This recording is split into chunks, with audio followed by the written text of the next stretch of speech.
And since we're talking about commissioning and getting stuff produced, I think that'll kind of let us segue into our artwork. So I know, Joey, you draw yours. Why don't you go ahead and talk about the two images that you showed to us, and then Vinny, and then I guess I'll go after that. It's basically my two main characters for the Keeper's Cairn. You've got Damocles Drakemore and Tessa Morningdew. The goal here was to make a complementary couple of characters. We see a lot in these days where it's like the man is on his own, or the woman is, the brains of the operation, and the man is a bumbling idiot, and she's actually the one who's making everything happen. There's not a whole lot of complementary characters. I think the best I've seen is Castlevania. Mm-hmm. It's Because almost like if they decided to, quote unquote, subvert expectations, not do it the modernist way, and actually let males and females get along, as opposed to that total abortion in the Cowboy Bebop remake. Oh, Like, yeah. those shows would actually be popular.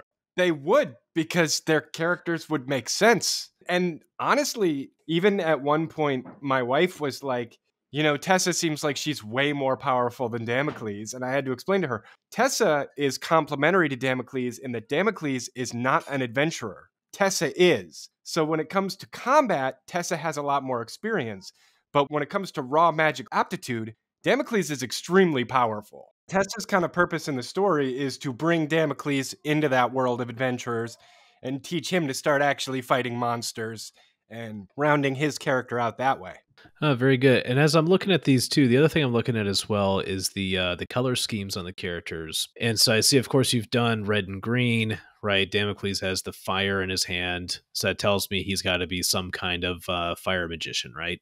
Yes, he is specifically what's called a keeper, and the reason being is because they're basically lighthouse wizards. They maintain the flames that, guide the ships in. And then, of course, in Tessa's case, I see we've got green and brown for the main colors, and then kind of like a teal turquoise for the armor. And then finally, some kind of like green lightning or such here. So if I had to guess, with this kind of color scheme, it's got to be both a combination of both nature leaning, but then also, again, some kind of magic maybe beyond that. Yeah, Tessa is specifically from the green circle of magic, so she uses a lot of nature magic, a lot of healing, almost druid-like in the way that their magic is used. She can cause overgrowth of vines to spring forth, that kind of thing. But as far as her adventuring party, she is specifically on board as the healer. So she's the one that keeps the other people alive.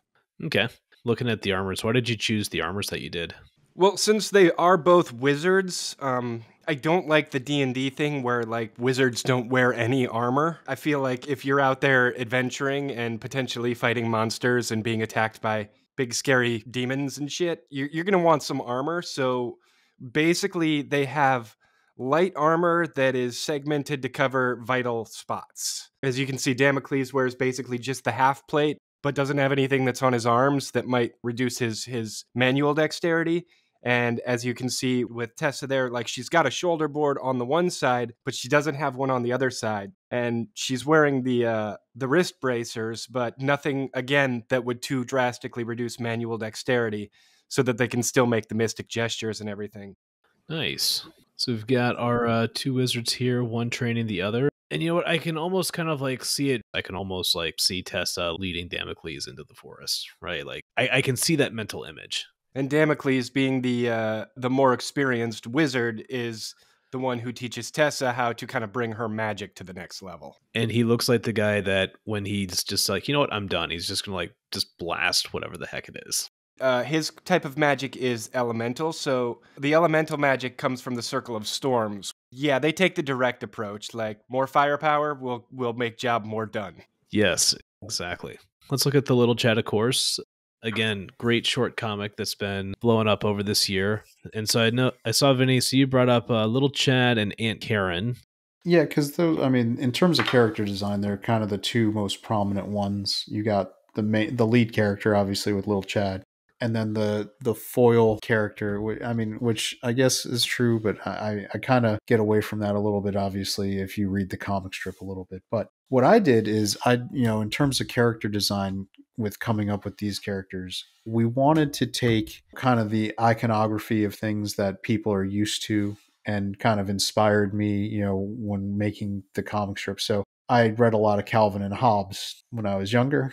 We've talked about that before, I think. Same here, man. I love So Calvin and Hobbes. yeah, you can clearly see in the little Chad design that he's got a lot of inspiration coming from Calvin and Hobbes, and then working a little bit of Peanuts angle in there too, because those were the two comic strips that, if you want to talk about like the ones that are the main influences on what I want my comic strip to be like, it's Peanuts and Calvin and Hobbes. Which is why, for the people who aren't as big of fans of them, these aren't like crazy, punchliney, goofy comic strips. Go read Peanuts, go read Calvin and Hobbes, and you'll sort of see where we're going here. For Aunt Karen, that one was kind of a more fun character design to work on, because we had a couple things like I've talked about it before. She was inspired by Daria from when I was growing up. She was an animated character that debuted in Beavis and Butthead and then got her own spin-off show on MTV. But I always thought that that was a good kind of baseline for a Karen. So we use character, in this case, Aunt Karen, we're using a meme name, the Karen of the world, and we're using that to try to give people an aesthetic shorthand for what the character is supposed to represent. So, because it's a comic strip, you only get 4 panels. So using a lot of shortcuts is great to help people know what they're looking at. So that's why if you look in the character design, you're going to see she's got the half-shaved head with the swooped over hair. Yep. And it's dyed blue.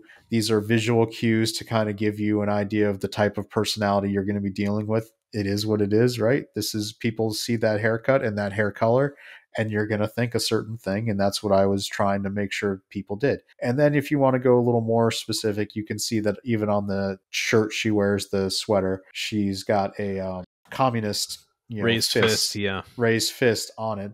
Obviously, that gives you a political inclination right there. So you combine that with the hair color, haircut. We also added in a couple things like, when I was talking with people about it, adding a nose ring, just a little nose ring in there, because that's a nice visual cue. Yep. And then all of a sudden, I make this character design, we get it all worked out, and we start publishing our comic. And I'm like, okay, so I've got like my comic strip meme. And then wouldn't you know it, a few weeks ago on the Libs of TikTok channel, I see a teacher whom I kid you not, looks like a friggin' photo representation of Aunt Karen. I'm like, I guess I nailed it. A public school teacher that looks just like that, who's full of opinions, but her personal life. I think I showed you, I think I sent you guys that video, and I was like, oh my God, it's like Aunt Karen is alive and well, and it's a real person. Honestly, when you first showed it to me, I thought you'd hit big time and somebody was doing an Aunt Karen cosplay. I know, it was so crazy. And you know what? I need to find that tweet from Libs at TikTok and share it. I missed an opportunity. I was so surprised that this was a real person that I should have jumped on it for. That's my missed opportunity for self-promotion. Again, got to think of things like a business, right? I should have jumped right on that. No, solid for marketing for sure. And then I know currently I want to talk more about your character design, because yours are original characters where I was using stuff as my kind of like building blocks. You're going straight up original characters. Their entire design concepts are all coming from your brain. I want to hear about that experience actually a lot.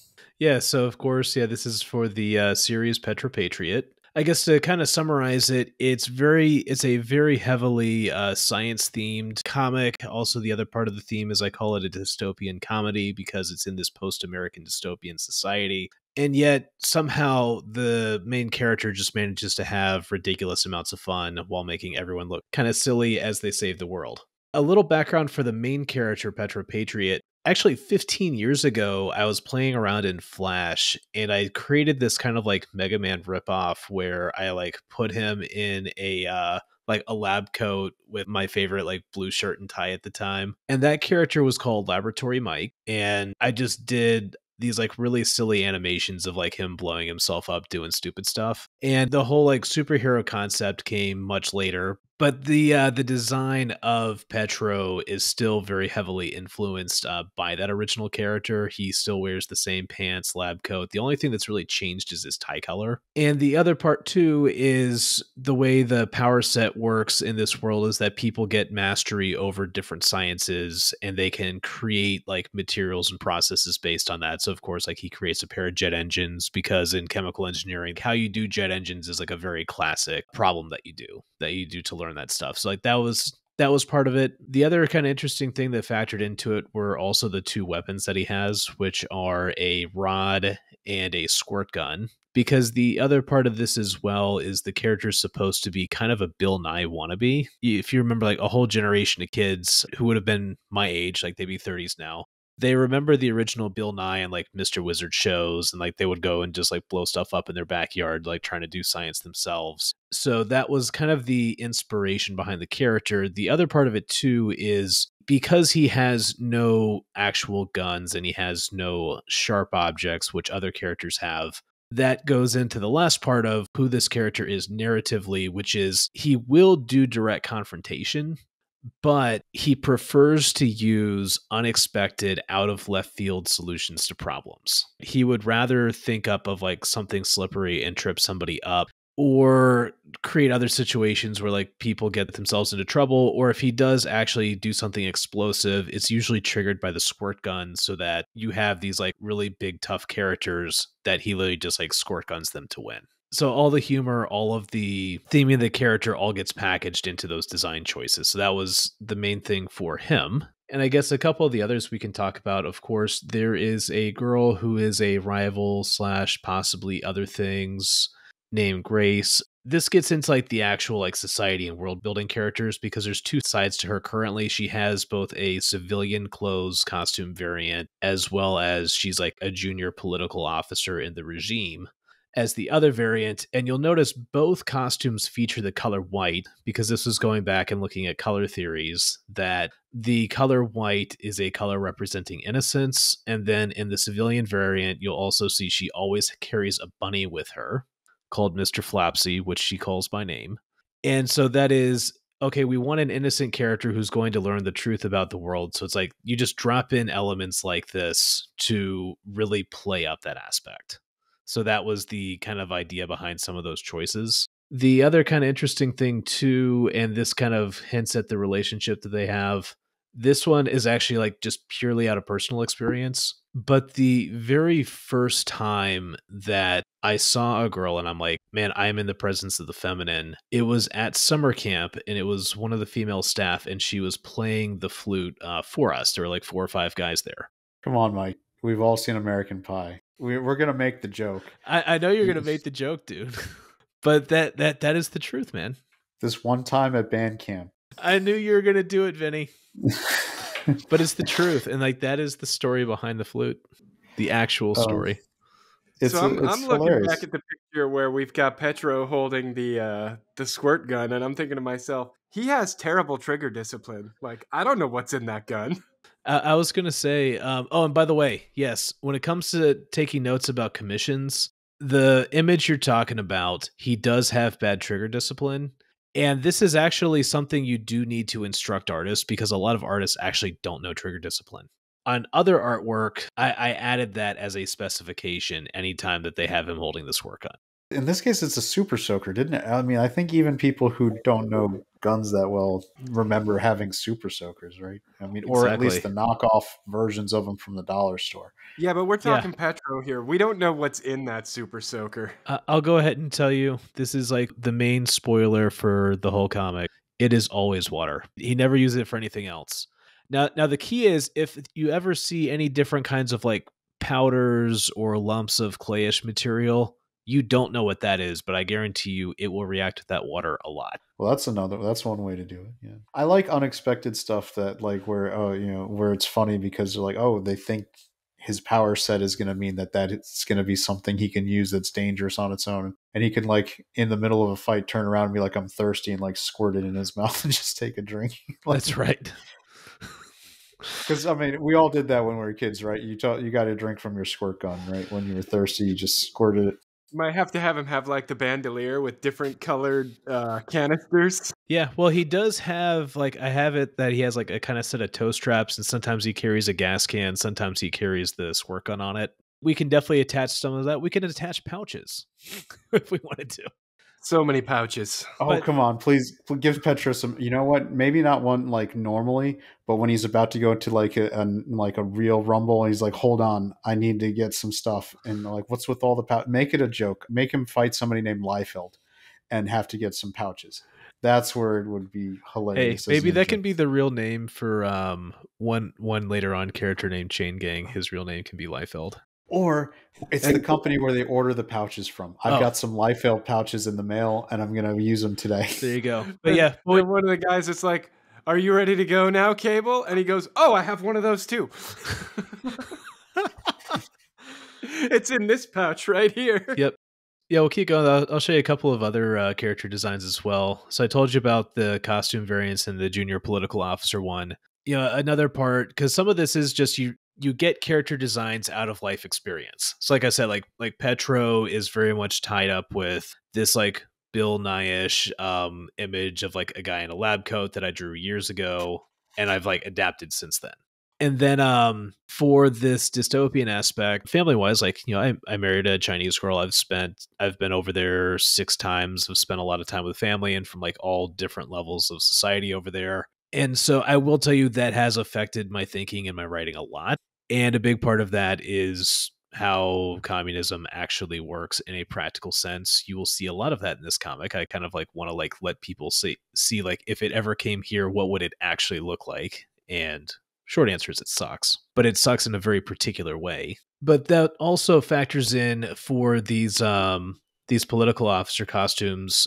I did go and just look at various Eastern nations. I looked at their militaries. I looked at their, in this case, like their women's honor guard uniforms, and those factored in. There was something especially about the hats that I like, but there is always something about certain uniform designs that just make you immediately say, oh, it's this kind of a person. The other kind of fun thing about this, and this gets back to our thing about commissioning.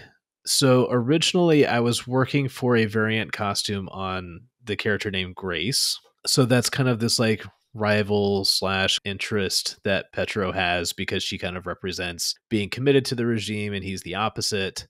But I remember I commissioned this costume variant and the artist came back and he came up with this other character because the proportions were completely out of whack. And I decided, you know what, actually, this other character looks like her sister. So I said, okay, I'll color it so it looks like her sister. When you say out of whack, let's address the elephant in the room. She was more buxom than she was meant to be. Buxom than she was supposed to be. She was what we would call stacked. She got Dolly Partoned. Is what happened. I was gonna say the actual comment when the guy posted on Twitter was it milk melons? got that thickness with the 2 C's. With the 2 C's, exactly. And well, I think they're more like 2 D's. But World Cup. We're just digging the hole deeper, man. Well, I mean, you got to make enough room. That's right. Got to make enough room to get totally buried. But I will say, so what's interesting about that also, though, is that's a part of character design I think a lot of people don't think about when they first get into this is if you're doing comic books, you do need to specify to the artist if it's going to be a lady. Like, is it going to be 90s like average? Is it going to be 2010s average? There you got to go. Yeah, you have to say like for every part of, especially for ladies, like for every part of the body, you need to specify like this is about what the size and proportion is supposed to be because it actually does say something about the character and who they are. When you're designing an original character, and this is something that, like I said, for me, I had a lot of inspirations that I was, going based on. But I would think that if you're working with an artist, the more visual cues and specifics that you give them, the better the result is going to be in terms of what you actually want. So that I would say that's a pro tip, right? Don't just say, I want a girl in her 30s, who's blonde, right? Then you're going to get what the artist just wants to draw. If you have a very specific image in your mind of a person, like use references, like I want a girl who's like in her 30s who, and start using visual cues. She, here's some pictures of samples like actresses or, comic book art that I think inspires me for what I'm going for aesthetically. And these are like nuances, or be very specific about what you want when you got it. I want this character to be in these shoes. I want them to have this pants or dress or whatever else. And for the actual person, every single person has an actor or actress lookalike. In Petro's case, it was a combination of the guitarist from one band along with the aesthetic of a musician named Dr. Steele, which is this like very mad scientist aesthetic. And then like for each of the female characters, it was the same thing. Like there are certain actors like you just look at it and say, okay, like this looks like somebody with this kind of a personality. And so you do that, and most of the time the artist will get it and follow along. Like I said, the political officer uniform was kind of a funny exercise because the guy did not listen at all the first time. Like I showed him references, like all the references and explained, but like he just did it his own way. But it still came out really well. And I'll tell you the other thing that happens too when it comes to also artists having different takes is sometimes when you see things drawn a different way, that will also help you narrative wise. Because there was a particular story arc I was actually struggling with for the second girl. So this one's named Stacy. That's the blonde. Once I saw her in the same uniform, I'm like, dude, I know exactly how to do this arc now. Because these are sisters, they would have gone through the same program. One does fine, the other one has this falling from grace. And I'm like, oh, I know what I can do now. It is interesting how, and especially when you're working in a visual medium, having the visual in front of you can help you take those next steps or adapt your story or make it better. For people who are working maybe towards making comic books, especially, if you're a writer and you're commissioning an artist to work with you, don't be so locked in that once you get the art, you're not able to maybe adapt based on the art and kind of make your story better from what you're seeing visually. It's a visual medium. So if the visuals are telling you a story slightly different than what you were trying to, maybe go with the visuals and adapt the written part. I mean, that's not something you need to like go nuts. If the art really works, maybe adapt the story part to fit the art that you're seeing. No, I agree. And this goes not only for the character design, because what's also interesting is you're right, like because we're still in that early phase, right? There may even be some redesign that happens after we do this. But the other interesting part too is even for your world to also go out and like start gathering references for different parts of the world building, because that can also tell you, especially in the comics medium, hey, if you've got a fight and it's in one kind of a setting, like if it's in an open field setting, forest setting, I know I've got one set up, it's like a chemical plant setting. Those confrontations are going to go very different directions based on what's around you, based on what the environment's going to look like.